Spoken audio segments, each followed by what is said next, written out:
Hi, everyone, and welcome back to another episode of the Self Mastery Protocol.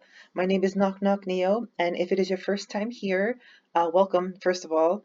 And what I do is I take questions, mental health questions or self improvement questions, motivational questions, motivation questions, stuff like that, and I share it on my YouTube channel in hopes to help other people. And the reason why I do that is because there are a lot of people out there who don't have, mental health resources or easy access to mental health resources. And I really believe that we are built more alike than we are different. And a lot of the things that we go through, other people go through as well. Heartbreak, loss, trauma, violence, stuff like that, things that really, hurt us as an individual. And I just hope to shed a little light, give somebody, a way out of their situation. And yeah, that's what I kind of do. A little bit more about me. I have been on my own mental health journey. I always, not always, but like if I can only like show you or tell you about who I was before this, before I started my journey, so you can see how different I am from who I used to be. And that whole journey took me like over 10 years to do. And yes, I did do therapy. I didn't do like regular therapy. I found that regular therapy, while it was nice to talk to somebody, and they did help me with a lot of like the technical stuff that I couldn't really figure it out for myself. And while it did help a little bit, it gave me some insight about what was going on with me, but it didn't really help me heal. I just had to do the inner work myself and to really heal myself. And that took like a really long time. So, what I do now is I actually teach people or I guide people through their self-help journey, right? So essentially what I do is I teach classes. This is my website right here. I'll put the website link in the description. But I teach people, or more so, like I give people a map of like this of the mental health journey or the journey of self-discovery, because I often say that mental health is a battle that everybody goes through, but but you have to do it alone at the same time, right? Because each thing is individual. If we all experience heartbreak, but we'll probably experience heartbreak in many different ways, right? So when you're self-helping or I'm trying to help people self-help, I can only do so much for them, and the rest they have to do for themselves. So here's a little snippet of my website.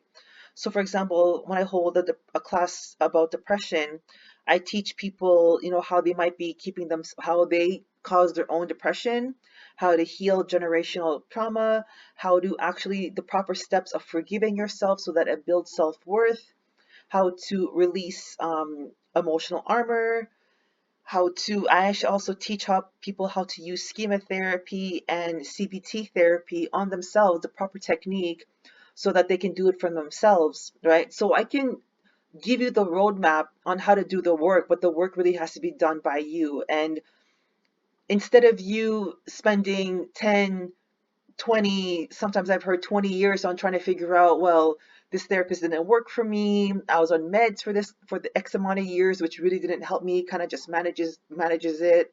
Not saying that meds don't work. On a certain like clinical level, meds will work, right? Depends on how depressed you are, how severe your case is.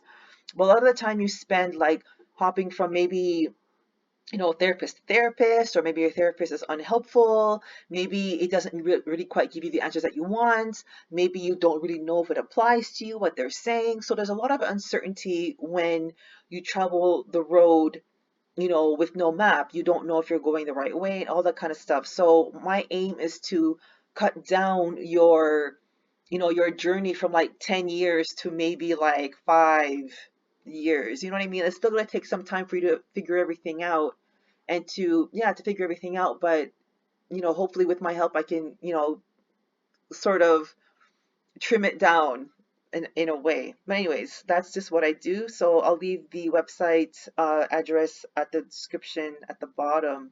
But just let's get into the question. So today we're dealing with fatherless, people pleasing, low self worth, How to build real value from scratch. Grew up in a fatherless grew up fatherless in a toxic home. No male role model, just dysfunction. Mother was always angry at the world and constantly played the victim. Now in my 40s, great wife, solid healthy activities, hiking, martial arts, cooking, workouts, but feel empty. Chronic need for approval, stuck in drama triangle roles, problems with emotional control, being hot-headed or feeling miserable. Suspect it's the root of my low self-worth. How do fatherless guys build genuine self value from zero? Best no BS routines, books, exercises for assertiveness and emotional control without therapy. Thank you in advance.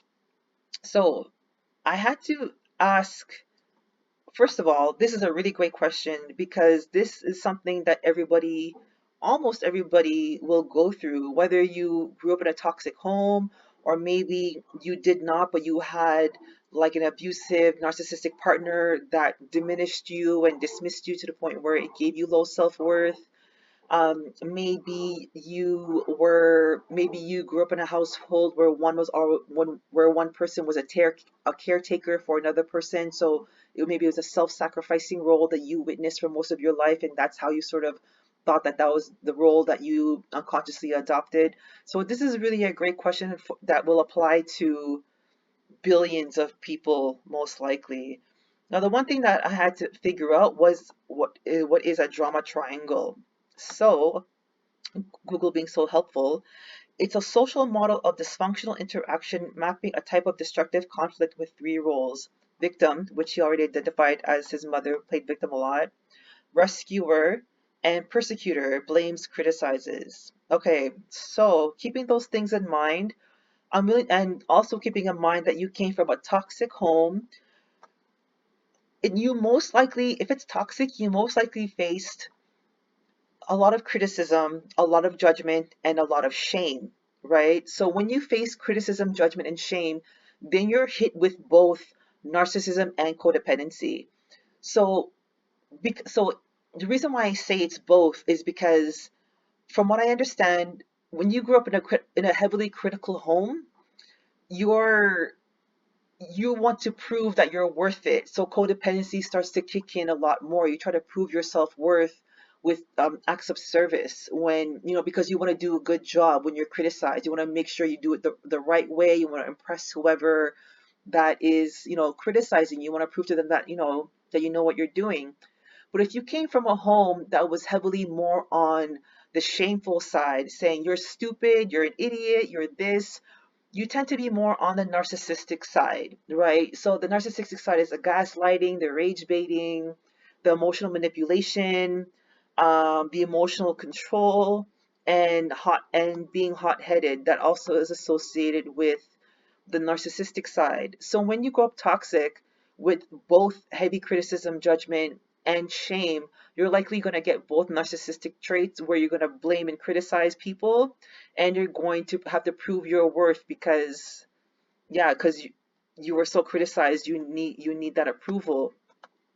So another thing is, suspect it's the root of my low self-worth. This is right. I don't know if, how do I say this? Like the drama triangle is not the root of your low self-worth.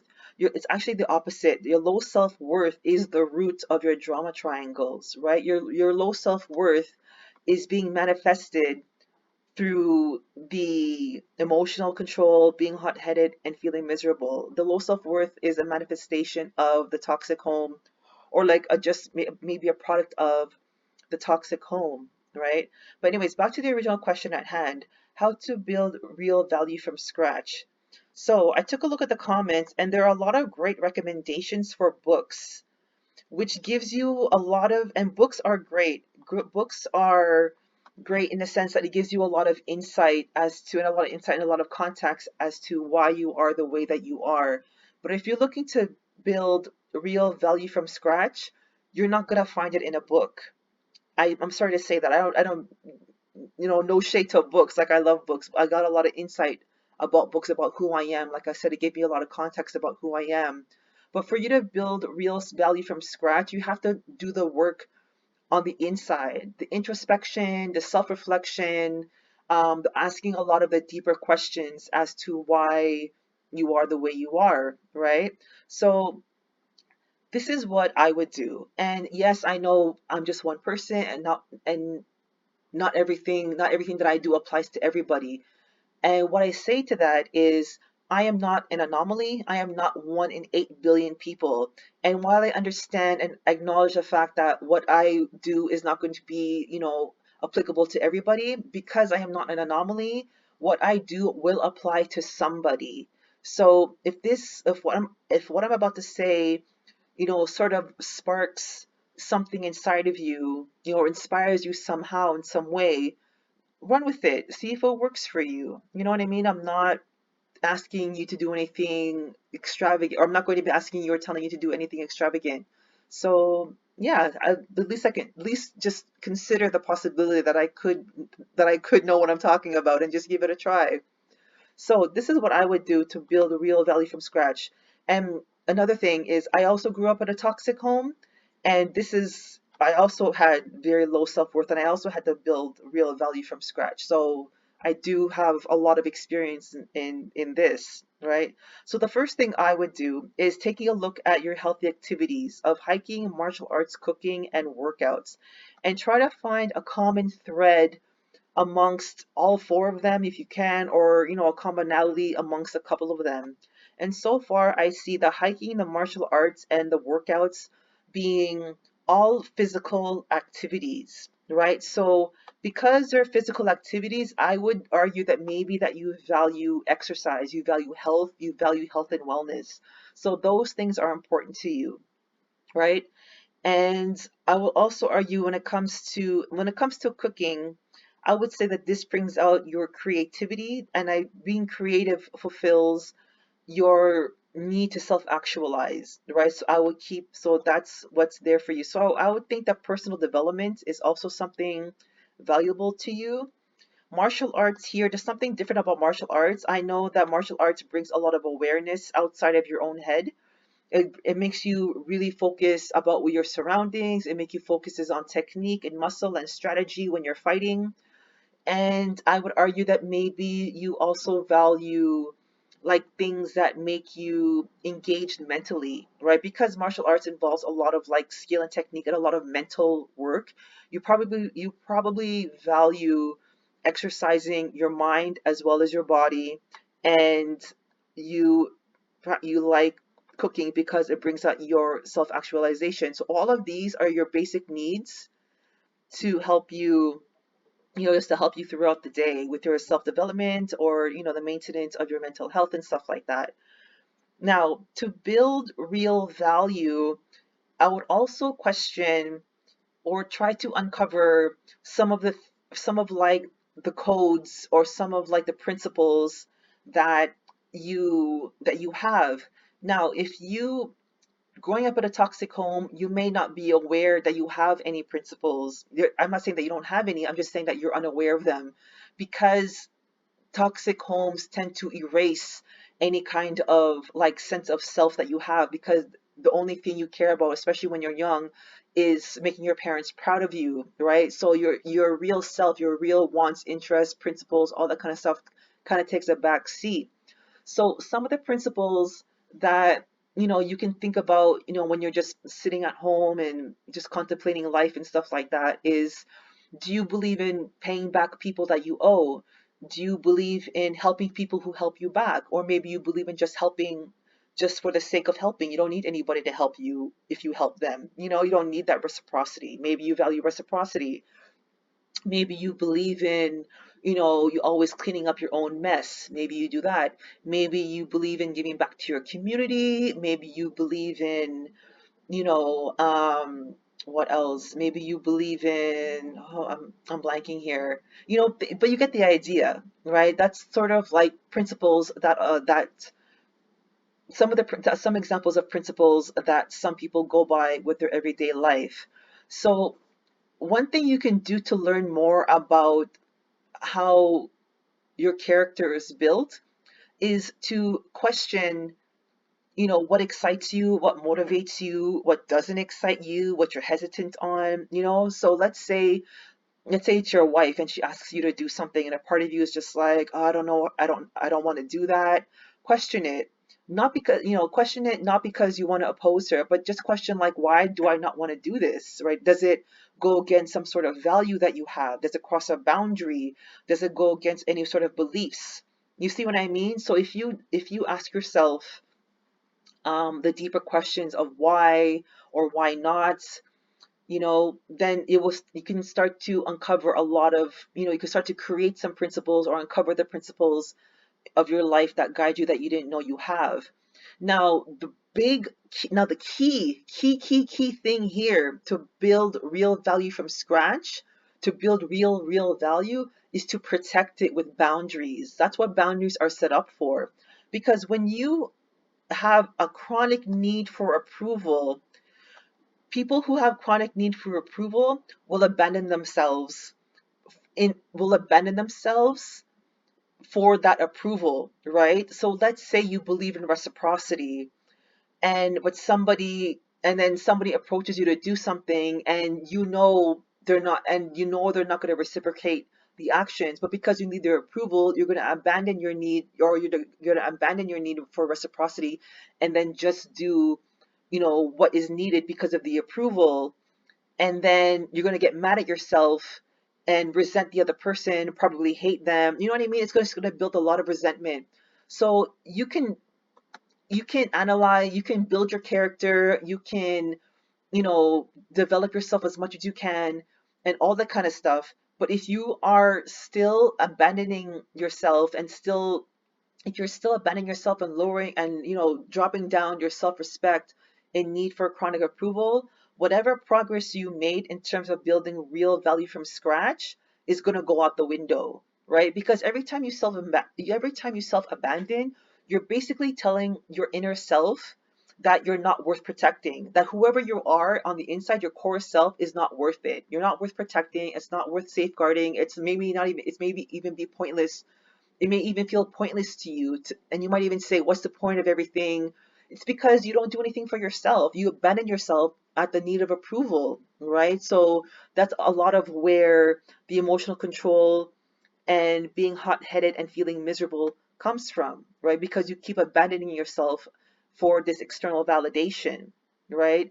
So you need to find out what your principles are, what you value, and then set up boundaries the to protect yourself, because someone's always going to need you for something. They're going to need you for your time, your companionship, your money, whatever resource that you have. People will need it from you, and it is your responsibility to decide whether or not you want to give it to them, right?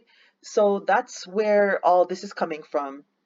And once you start to, uncover your principles, discover more principles, and, discover what you value, and really start to build your character, and when you protect your character with boundaries, by saying no, and by, pretty much by saying no, and saying no that crosses a boundary of mine. I'm not going to allow myself to do that, or I will never drop my self-respect to let somebody treat me that way, things like that. That's where you really feel value, because when you have boundaries, and your boundaries are effective in terms of keeping people away from sucking the life out of you, that's when you tell yourself, you're basically telling yourself, I am worth protecting. And so when you tell yourself, I am worth protecting, then you feel valued on the inside. You feel real value. And that's how, yeah, and that's how you sort of do that. Okay. This one is a little long. Sorry for the long. Yeah, sorry about that. But I want to make sure that all of my points came off correctly and I articulated it, so that it could be understood by everybody who watches this. And good luck to you. And yeah, if you have any questions, if you want to talk about this a little bit more, please email me. Like I said, the website will be at the descriptor in the bottom. And until next time, thank you, everybody. Bye.